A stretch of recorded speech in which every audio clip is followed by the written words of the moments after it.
Right then, lads and lasses, welcome back to the channel. I hope you're all well. In today's video, we've got so much news about Newcastle United versus Manchester City tomorrow in the Carabao Cup, with some confirmed team news by Pep Guardiola himself. And how is Newcastle United actually going to line up? Is Tino Livramento and Lewis Hall going to get their first start? Is important players going to be rested? Let's take a look right now. Start with Manchester City. Pep Guardiola said in a recent press conference that he is not going to prioritise the Carabao Cup. Premier League and Champions League will probably be the most prioritised for them. They've done it last season. Let's be real, they're probably going to do it this season as well. He's also stated that players like Kyle Walker and Ruben Diaz, who play 90 minutes for club and country, are absolutely exhausted and will not be featuring in this match whatsoever. And he's also confirmed that Jack Grealish, Mateo Kovacic and Calvin Phillips will also definitely be starting in tomorrow's fixture. Now, as we know, Jack Grealish is a fantastic player. He will cause many problems. We've had ups and downs with him. He got us promotion. He got us the title, actually, in the Championship season. Had his on and offs with Miggy. He apologised.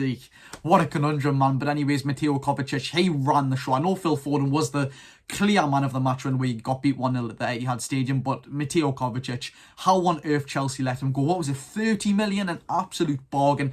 He's a very, very good centre-mid. A very, very good centre-mid. I don't know how they let him go for that cheap. Then moving on to Newcastle United, unfortunately we've got some bad news. Harvey Barnes and Eddie Howe's claimed that he is injured and it's a substantial foot injury. That's not what we want to hear whatsoever, is it? I mean, although he got took off, Gordon coming on absolutely changed the game against Sheffield United. What a player he is, mind. I'm glad I'm one of them people that never slated Gordon before buying him, while he did have that poor season last season. He's just been absolutely fantastic. He is so good. He genuinely is so good. One of our most productive players so far. But yes, Harvey Barnes is out with a substantial foot injury. And Eddie Howe fears that he's out for months rather than weeks. Not great news whatsoever. Although if there was any, and I know it's a very negative topic, but if there was any positives about Harvey Barnes being injured, he's just moved to the club along with Tonali, etc. But this means he can kind of ease into the northeast. And you might be, well, what you're already going on about? He already lives here. He's got a newborn child. I mean, I'm 17. I wouldn't know. You probably know if you're of an older age and you've had kids before. They just seem like an absolute nightmare in my opinion. I couldn't be dealing with that.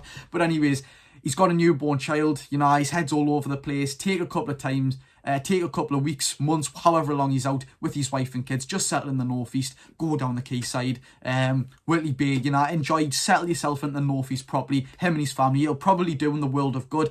As also we've seen with Alexander Isak last season, he's straight back in from his injury and he came out much stronger as well. So I'm wishing Harvey Barnes a speedy recovery, but this also leads me on to the topic. Will Tino Livramento and Lewis Hall finally get their first start tomorrow in our Carabao Cup fixture? In my opinion, I don't see why not. I mean, we've got Burnley in 3 days, I think it is. And Dan Burn, if he does play against Manchester City in the Cup, this means he's going to be playing 360 minutes in 11 days. That is absurd, no matter how fit you are. And by the way, Dan Burn's done a fantastic job while he's been called. I mean, we've kept a clean sheet in the past 3 games. You can't blame him whatsoever, as you can't blame anyone as we haven't conceded a goal. But I do believe it is time for them. Should we prioritise the Carabao Cup? Should we? In my opinion, the top two, the top one is of course the Premier League. We hopefully can get Europe, no matter what competition that is.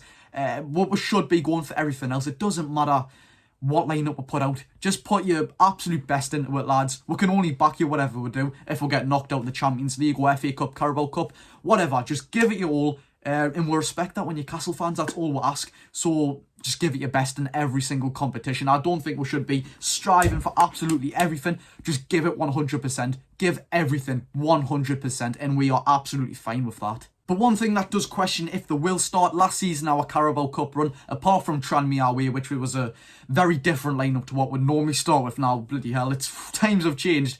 But going further and progressing into that tournament, we kind of kept the same lineup against Palace, Bournemouth. Who else did we have? Leicester. Players like Botman, Trips, Joe Linton, Pope, Shaw. These players did play every single game. Building up from Bournemouth, they played most games in that cup. He didn't really differ.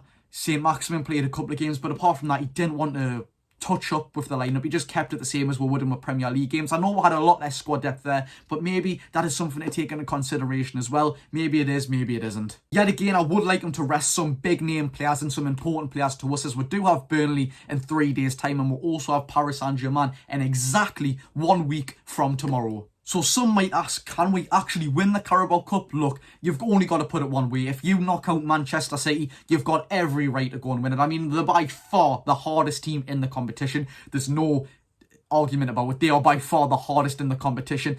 They are the winners if they're knocked out. If they get the final, they're winning it. It's just simple as that. So if we do knock Manchester City out, we have every right to go and win it. I know teams like Arsenal, Man United, Spurs, all these teams are still in it. And Spurs are looking a very good side this season, may I just add. I don't see why not. Yes, we've got big games coming up. But just go for it. Even if we get to Wembley, that would be, it'd be fantastic. I couldn't care less if we won or not. Getting a Wembley game just shows how far we've come as a football club. 2 Wembley trips in 2 years would be fantastic. No matter if that's even the Champions League. I mean, that's a bit more unrealistic. But talking of Manchester City, they are putting out a second side. I know their second side is still unbelievable, but I reckon they'll start with Ortega, Calvin Phillips, Jack Grealish and Kovacic, of course, are named to start.